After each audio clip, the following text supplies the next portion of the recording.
Hello, I'm Elle Tyson, and I work with student support for ePortfolios and digital composition at Old Dominion University. This video is going to help you set the context and reflect on all the content in your ePortfolio so that a visitor to your site knows exactly what they're looking at and why you thought it was important enough to include. Imagine that you have to explain what everything on your site is to someone who knows nothing about you. That's exactly what you're doing. Though you may share the link with prospective employers or graduate schools and programs you're applying to, if it's publicly available, you don't know who's coming to your site. Context setting means explaining it in a way that someone who has never been to your school or done your program will understand what you're talking about. You can test it out on a friend or family member who doesn't know about your field. Even if the core content is specialized, anyone should be able to understand the context setting without needing to have studied that topic. You want to reflect on what makes this particular addition to your ePortfolio a good example of your work. You can answer the following questions about your included content. Why did you choose this specifically for your ePortfolio?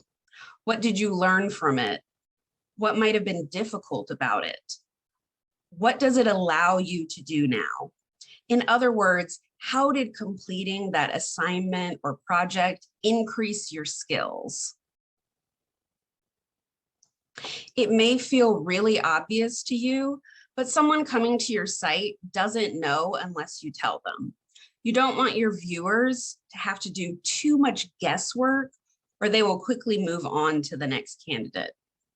You want to make it personal and be specific instead of speaking in vague generalities. If anyone could say the same thing about that experience, it's not specific enough. Another mistake we often see is not including enough examples. You want to show that you have the skills you're referring to in your reflection. You don't want to just tell someone you have them. You want to actually show them through your work. Now I'm going to walk you through an example from my own ePortfolio of one of the course pages from my master's program. This is just one of the course pages on my ePortfolio. It's for my discourse analysis course. Looking at it now, I should probably include a short explanation of what discourse analysis is in the field of linguistics for anyone who hasn't studied that. But you can see that I do include an explanation of what the course meant in my academic journey and why it was important to me. I also included an excerpt from a paper I wrote, meaning the whole paper is not on the site.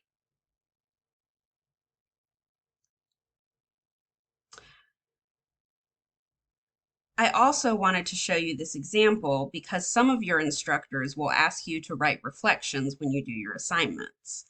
If this is the case, as it was here, just make sure to point that out in the context setting. You can see that I tell the viewer that I've included a reflection on the process of recording and transcribing. So I have the example of the transcription skill that I want to show, and I have a reflection on it. And in this particular case, I've started with the reflection part, and then I have the actual transcription where I use that skill of transcribing with the specific transcription conventions. I've included the link to my own ePortfolio and social media accounts below. Please feel free to contact me with any questions about setting the context and reflecting on your ePortfolio. And check out the rest of the videos in this series to learn even more about creating your professional brand and working on your ePortfolio.